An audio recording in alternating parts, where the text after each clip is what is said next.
So today's webinar on carbon capture, utilization and storage in India, we are honored that Dr. V.K. Saraswat is with us.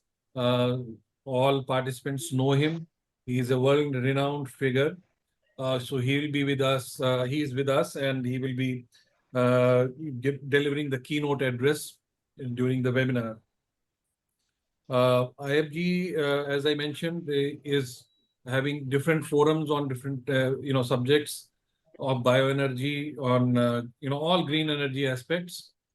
And this particular webinar is organized under the purview of a carbon capture, utilization and storage forum, which IFGE has set up.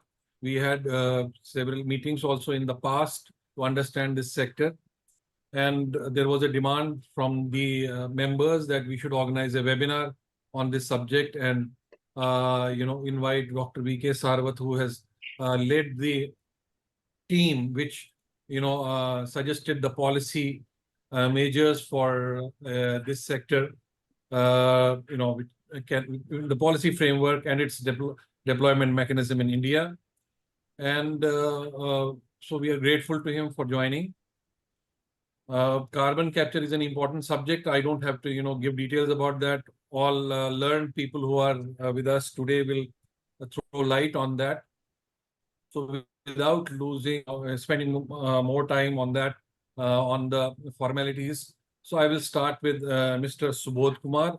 Subodh Kumarji is the chairperson of IFG's Biomass Global Associates Forum. Which basically represents the pellets and briquettes sector of bioenergy. He has holds the position of ED in Walpro, and he was formerly ED of Executive Director at Indian Oil Corporation, which drafted the Satat policy for CBG, and he is a senior person of IFG, as he advises us on almost all issues with respect to bioenergy. Address. Good morning, everybody. Thank you, Manju sir. Let me welcome Dr. Saraswat, and it's a very long time, and I will be seeing him of course, on the VC. But earlier, when I was in Indian Oil, I used to visit to Niti Aayog to attend certain meetings and all. And Dr. Saraswat was also associated with our Indian Oil R&D. So Indian Oil is a very known field for him, and we are very thankful for the insightful advices coming from him for Indian Oil. So thank you, sir, for joining this conversation today. I also thank other members and who have joined online for this very important webinar. Basically, what everybody is talking about the carbon neutral and how to achieve the carbon neutral. There are several ways and means of people are talking about utilization of hydrogen as a fuel, utilization of the green energy, utilization of clean energy like nuclear power and all, so that we don't emit carbon or carbon dioxide. People are also talking about energy efficiencies, so that we consume less of the energy, so that the emissions, our carbon footprint is lower. But there are certain sectors where the carbon emission is inevitable, like making the steel as of now. But tomorrow, if the steel is made using hydrogen as a reducing agent, probably that will be the green steel. But today, it is not economically viable. So hardly one or two plants are trying to do that. Cement sector, then thermal power stations, which are still which are using coal, and probably will be doing for the considerable near future. So and of course, my old industry, that is the oil and gas, where the carbon fuel is being burnt. The shipping industry, carbon fuel will continue to be burnt. Even the aviation industry, the carbon fuel will continue to be burnt. So how we can capture this carbon dioxide, what is coming out of this system? So today, probably we will be discussing on these aspects. Oil industry, from the ages we are talking about the enhanced oil recovery by pumping the carbon dioxide into that oil wells, which are already depleted or about to be depleted, and pumping that carbon dioxide gives you more oil recovery and all. But these are all, to my mind, are very, very temporary solution. Means we can talk about utilizing carbon dioxide as a dry ice, so the shelf life will be 72 years. We can pump the carbon dioxide in the deep sea. We can pump the carbon dioxide in the oil wells. All those things are there. People are also talking about utilizing the carbon dioxide for a longer period, so that it remains out of the system for a considerable period of time. So let me welcome you once again. The topic is very interesting. I'm fairly new for India. So thank you very much, Ganju sir. And let us go to the next speaker. Thank you. Thank you, Subodhji. Now we invite Mr. Keshav Goela. He is the director of SS Gas Lab Asia. He has led global projects for CO2 production, carbon capture, and biogas systems at Gas Lab over 11 years. So he's been doing pioneering innovative applications of CO2 utilization in India, including pH control in desalination plants, and has demonstrated expertise in driving sustainable solutions for industrial processes through CO2 utilization technologies. So over to Keshavji. He had last time done a wonderful presentation on this subject. So I request him to please, share his thoughts. Thank you so much. Good morning, esteemed colleagues, industry leaders, participants from everywhere. I'd like to begin by expressing my gratitude to IFGE for giving me this opportunity to discuss such a vital topic. Today, I'm here to delve into the critical role of the U in CCUS, which is utilization. Oh, sorry, my screen is not visible, I think. Is it visible now? Yes. Okay, great. Wonderful. So we're going to delve into the critical role of the U in CCUS, which is utilization, in achieving our climate targets while supporting economic growth. As India towards its net zero goals by 2070, integrating CCUS effectively into our industrial processes is not just a necessity, it's a strategic imperative now. For those who don't know us well, Gas Lab is India's foremost company in CO2 separation, processing, and utilization technologies. For about half a century, we have been committed to driving innovation in CO2 and have been at the forefront of pioneering solutions in this field. With an example from the industry, we will explore how the U in CCUS can transform carbon management from a cost center into an opportunity for innovation and profitability, while also addressing other important challenges, such as water security. In order to effectively make the case for utilization, we have to go over some basics of CCUS itself to provide some context. CCUS is a key technology in our efforts to decarbonize hard-to-abate sectors. CO2 emissions can be captured directly at the source or even from the ambient air. Once captured, CO2 can be transformed into useful chemicals or fuels through various processes. An important aspect of CCUS is its retrofittable nature, which enables the integration of carbon capture technologies into existing industrial assets, thereby extending their operational life. This has an important role to play in safeguarding existing investments in important industrial assets in various sectors. This not only facilitates a smoother transition towards decarbonization, but also serves as a valuable bridge, buying time for the proliferation of renewable energy sources. So it's a transition technology, to say. While renewable energy continues to advance, it's essential to recognize that certain aspects of economic growth in the near term cannot be entirely carbon-free and must be abated. Subodhji was talking about this. For example, process emissions from the cement sector have no other solution but to be captured and utilized or stored. So there are industries where abatement is the only solution. Now let's briefly touch upon the global policy landscape surrounding CCUS, highlighting some key initiatives in various regions. The United States has come forth with a policy of the tax legislation with 45Q and the Inflation Reduction Act, where they are offering tax credits for recycling and permanent storage of CO2.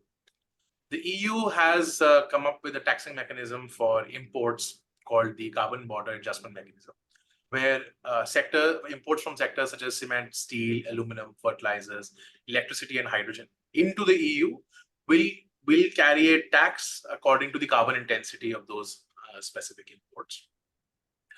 It's notable that India also has a fair amount of export in these sectors to the EU, so there will be some exporters in India also affected with this legislation.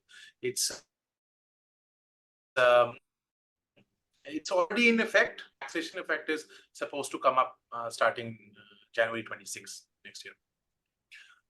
Australia has a $39 million fund supporting carbon capture initiatives. In India, we have some support for research in CCS, and a CCUS roadmap 2030 is under preparation. There has been quite a bit of progress, but there is much to be desired still on the CCUS policy front. We would like to see perhaps a US-style incentive-based scheme in India, clearly recognizing CO2 utilization products and their value in decarbonizing it. Products which are contributing to decarbonization certainly may not be able to compete with products that are not having that benefit. In India's journey towards becoming a global manufacturing hub, industries like steel, cement, petrochemicals are emblematic of our nation's ambitious growth trajectory. However, these are hard to abate sectors, crucial for our economic advancement. They are facing a stark reality today. They need to decarbonize quickly. Total emissions from major hard-to-abate industries in 2020 amounted to 1,621 million tons per annum, distributed across various sectors. Power is the big chunk here with 1,004 million tons per annum. So oil and gas at 125 million tons per annum. The cement sector at 196. There's steel at 240, and then hydrogen at 56. By 2030, emissions from hard-to-abate sectors are expected to rise to 2291 million tons per annum, with significant contributions continuing to be from power, cement, iron, and steel industries. The emissions in each sector are expected to grow. As we navigate the complexity of carbon management in these sectors, it's imperative to kind of discuss the significant costs associated with transporting and storing CO2 underground. And here, utilization becomes a compelling alternative. By leveraging CO2 not only for recycling and reuse, but also for conversion into fuels, valuable products, chemicals, we can effectively offset the cost of carbon capture. Sometimes it becomes even an additional revenue stream for that industry. This approach not only mitigates the environmental concern, but also unlocks economic opportunities that exist. By developing robust markets for CO2-based products, we can create a new economic sector characterized by innovation and job creation. This paradigm shift not only enhances the feasibility of widespread adoption of CCUS technologies, but also drives sustainable economic growth. Our ability to harness the potential of CO2 utilization underscores India's commitment to leveraging indigenous solutions for global challenges, basically showcasing Indian ingenuity on the world stage. When we come to CO2 utilization, broad spectrum of technologies to be discussed. These include converting CO2 into chemicals like methanol or urea, using it in building materials such as concrete, or employing it in agricultural practices to enhance crop yield. Additionally, CO2 finds application in the energy sector. It can be used for enhanced oil recovery. So what you just touched upon that as well. Each of these applications, helps in mitigating CO2 emissions, but it, as I said before, it could be, economically attractive industrial practice, furthering the utilization benefits and urges for the industry. One notable application of CO2 utilization, which in our experience has been pioneered in only recently, and Gas Lab has had a huge role to play in it globally, rising adoption and falling specific costs of desalinated water.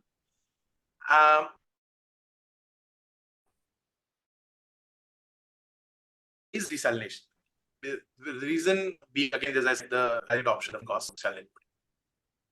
Desalination has the power to address water scarcity in regions, interest regions. India has a large coastline, so it has, from the Indian context also, desalination may have a large role to play in both water security and now eventually carbon management.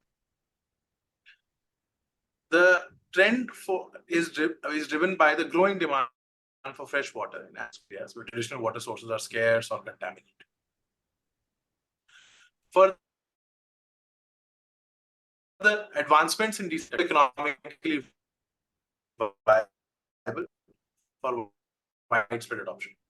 The cause has been created by innovations in membrane technology of the desalination process, energy efficient processes, and improvements in plant design.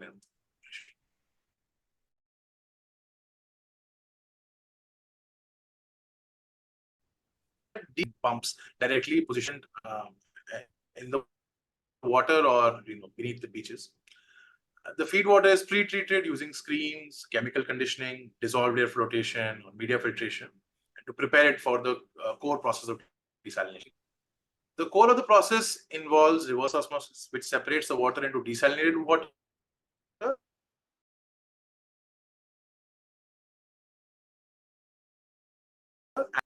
after reverse osmosis. The desalinated water undergoes pH adjustment and remineralization.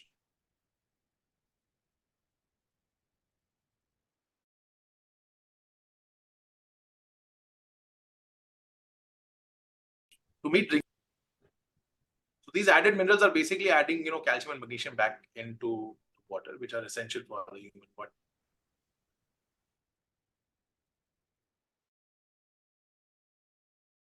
Treatment pH control in desalination has relied on acids like sulfur.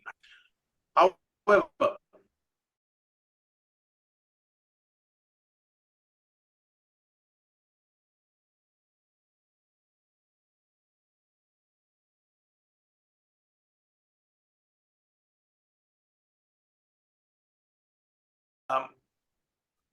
desalination plants have a tendency to be located in the vicinity.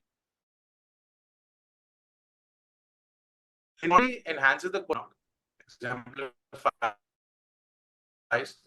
how to leverage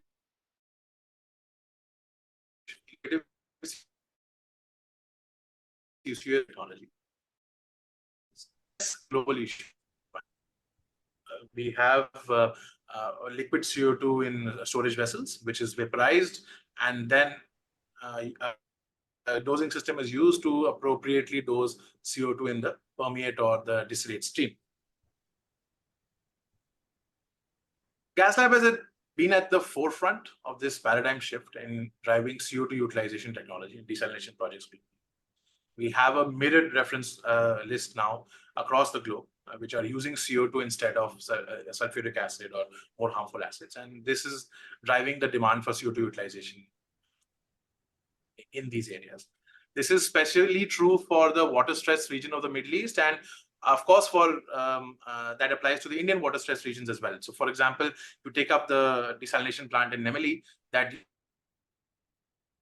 uses CO2 for remineralization. Due to the paucity of time, we are only able to explore one of the pathways for CO2 utilization.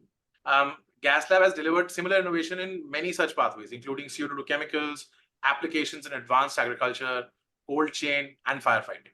We continue to collaborate with private and institutional research partners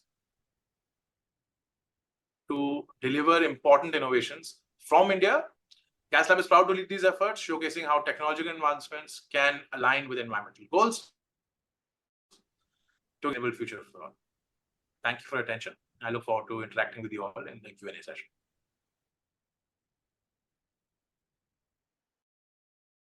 Thank you, Keshavi, for a very elaborate and enlightening presentation. So now I invite Mr. Swadhin Banerjee. He is the director of Lanzatech, and Lanzatech has developed some pioneering technologies for carbon capture, and he will be talking about the recycling carbon and adding value. So over to Mr. Swadhin.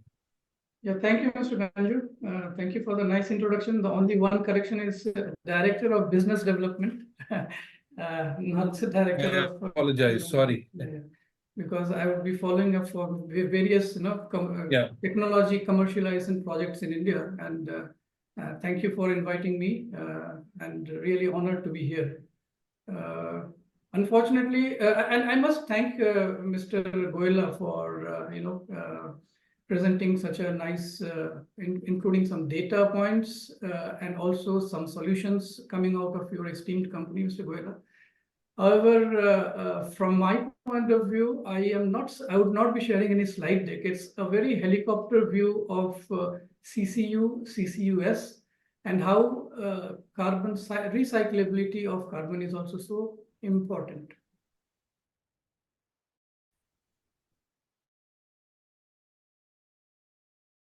So first of all, greetings to participate in this webinar and to share our perspective on a very relevant and universal topic of today. Of course, it's an honor to be a part of this gathering because there are so many industry leaders and champions for the clean energy transition sector that we see here today.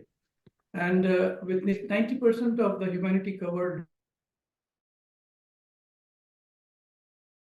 these days, dispose carbons in fuels and chemicals and in products of daily use.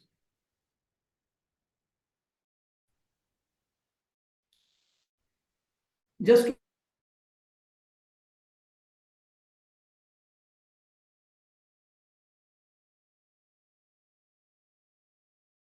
to highlight here once again is that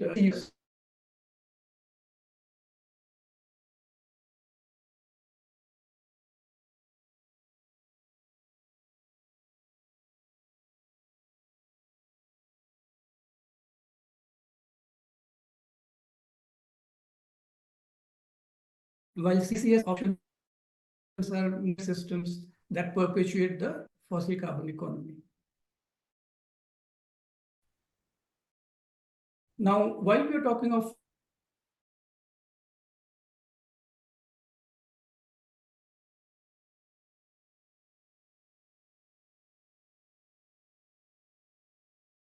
because with all other pathways to utilize waste carbon as also add value to it. Hence,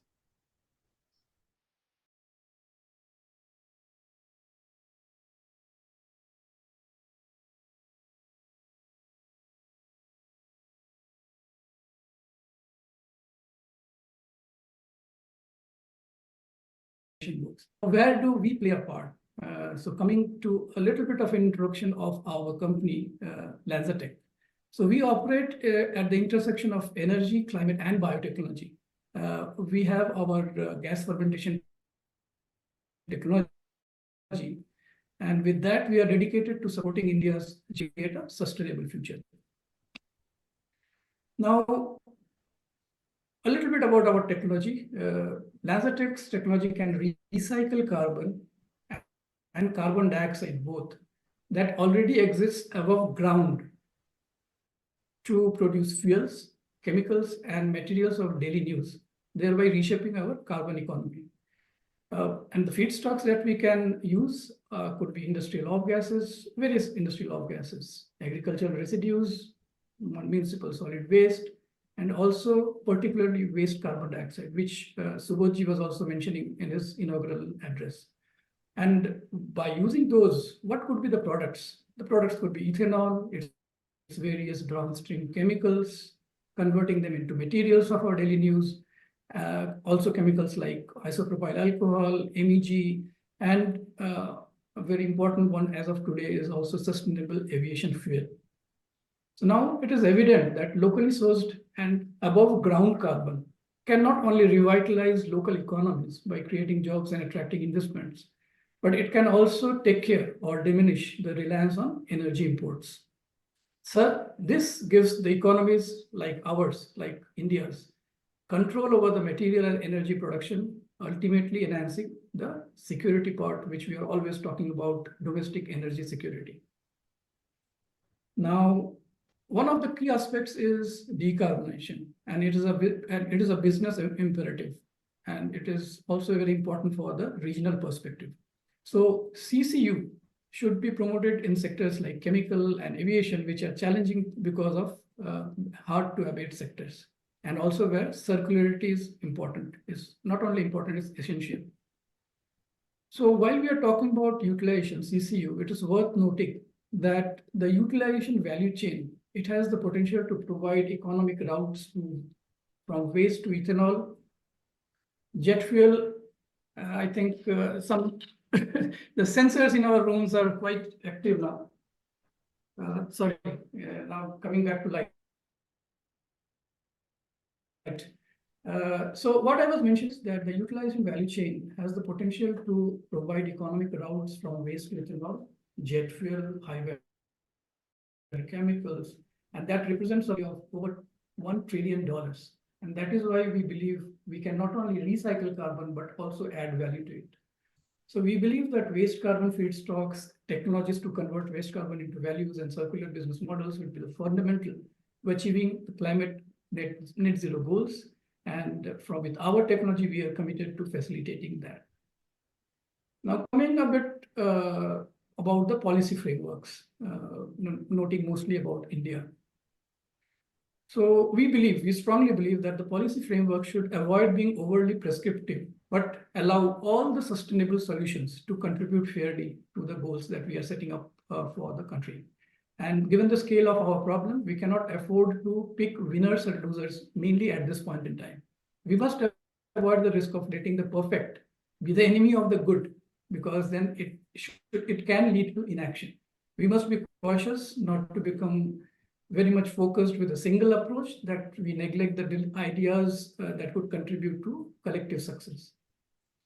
Now, coming to several focus on technologies that are available. We have to focus on technologies that can not only use waste and residues, including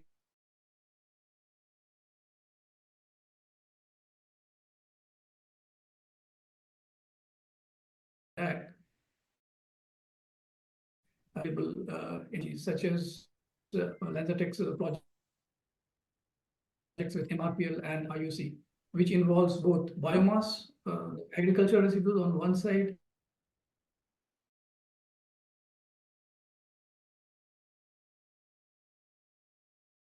of gases and CO2 gases in India. We can demonstrate. नहीं वो ये जो पकड़ा है ना, वो हमारा basic replacement value है, जो भी आपने किया है value. Is this comment related to me? I'm sorry, I'm getting a song. Unmute.